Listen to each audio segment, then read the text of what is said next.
Managing Director of the ESM. Please, you have the floor. Thank you very much, Mr. Chairman. Thank you for inviting me. I'm always happy, as you know, to come to the European Parliament and exchange views. And today's topic is important, the budgetary aspects of deepening monetary union. It is important. It's also controversial in our member states. Let me, before I begin on substance, say that I'm a regular visitor here, even if there are no formal ties between the ESM and the European Parliament. My institutions are accountable to the euro area countries whose financial contributions enable us to do our job. So from my perspective, there's no gap in accountability or democracy, but I know that this is a controversial view not shared by many of you. My 19 governors, the 19 euro area finance ministers who comprise the board of governors of the ESM are accountable to their national parliaments. But I think it is a very good practice to exchange views here, particularly now that we are working towards the common goal of making monetary union more robust and the euro area economy more resilient. The December package of the European Union, of the European Commission, provided a good momentum for this drive to deepen monetary union. Its goal is to fix important weaknesses in the setup of the monetary union, something I very much welcome. Concrete work has now started on the two topics about which there is most consensus, the completion of the banking union and the development of the ESM. And that was the conclusion of President Tusk after the summit in December.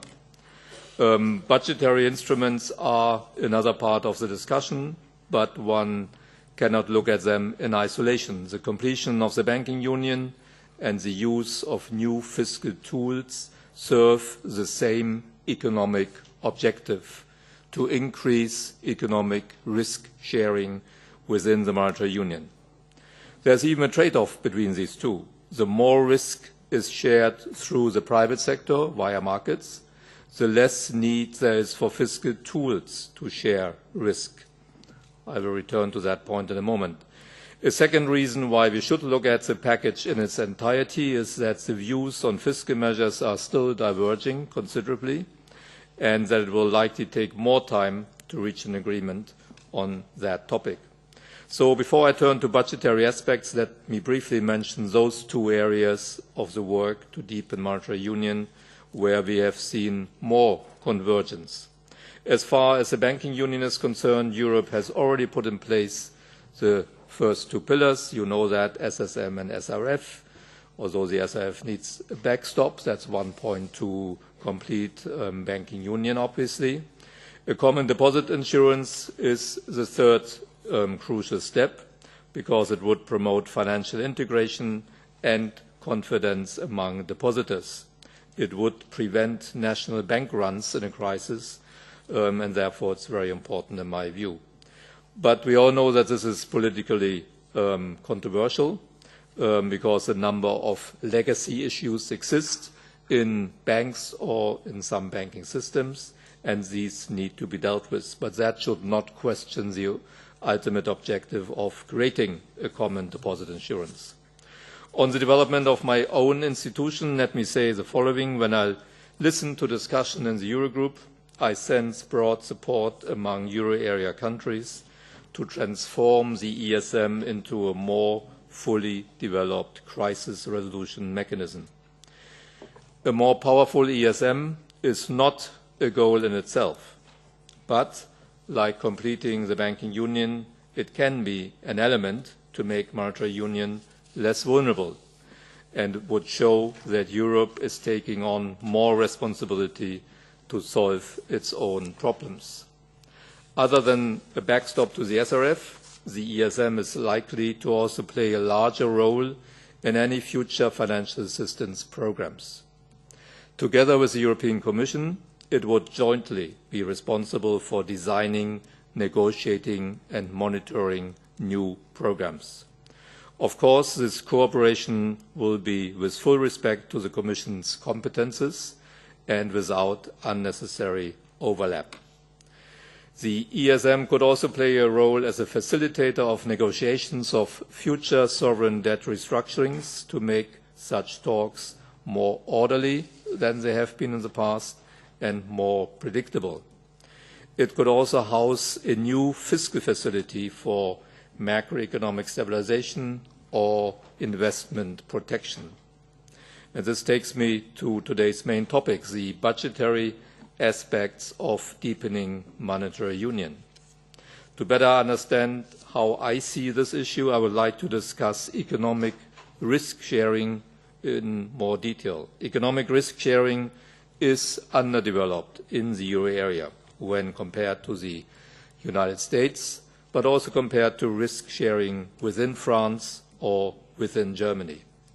In the US, a shock hitting one state or group of states spreads more easily through the entire country than it does in the euro area. That means that such shocks can be more painful in Europe. In particular, because monetary policy in EMU is not available to help tackle any country-specific problems. Increasing economic risk sharing could help to prevent a country from sliding into more serious financial difficulties. In other words, more risk sharing in the euro area would make us less vulnerable.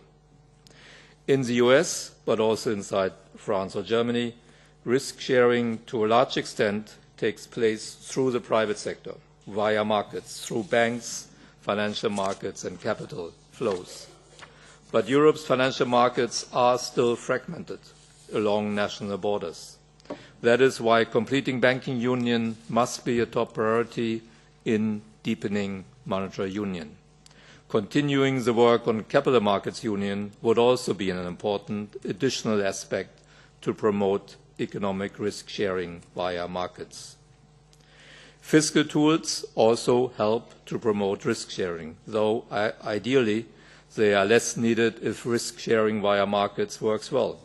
There are many things in the fiscal area that I do not consider to be necessary for the good functioning of monetary union. In my view, we do not need a full fiscal union.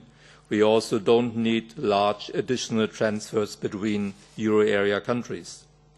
Although the EU budget is small, 1% of GDP, poor countries already get transfers from the EU budget that can be up to 4% of their respective GDP, and that is a substantial amount of money. On top of that, the EIB and the Juncker plan already contain significant funds to promote investment across the EU. In my view, we also don't need additional means to deal with a large symmetric shock hitting the entire region. The fiscal rules today already allow synchronized extra budget spending during an exceptionally severe economic shock. This room for maneuver was used successfully in response to the global financial crisis in 2009 and 2010. And if it's a big symmetric shock, obviously the ECB will also help and tackle that problem. Where I see a significant gap in the fiscal tools is when a crisis hits not the entire region, but just one or two countries, so-called asymmetric shocks. I have often given the hopefully hypothetical example of Ireland if it were to be hit by a particular hard Brexit. In that case, there would be no way for the ECB to support the country. When thinking about the budgetary aspects of deepening monetary union, a new fiscal capacity for macroeconomic stabilization should be, in my view, the first priority. It would be an important new fiscal channel for economic risk sharing. The tool can be designed without debt mutualization and without creating additional permanent transfers. Examples in the US, like rainy day funds or a complementary unemployment scheme, show that this is possible. The facility should take the form of a revolving fund, not an annual budget, and would need to be repaid within an economic cycle, so within 5 or 6 years. Shorter-term ESM loans would be one possibility for such a facility, associated with lighter conditionality than our regular programs. These loans could also be earmarked to stabilise investment, which is always cut first when a crisis hits. There are several other ideas about fiscal reforms, which include an EU budget to finance public goods, such as the protection of outside borders, common defence, climate change, and so on. You know all of that much better than I do, because it would not have much to do with deepening monetary union, but it could be very useful for efficiency reasons, and I'm sure you will look at this in the context of the next MFF. Reforming the fiscal rules is also under consideration.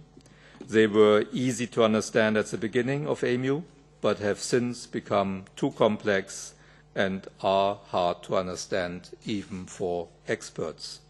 Finally, a euro area finance minister could be useful if there is a euro area budget and for coordination and representation purposes internationally.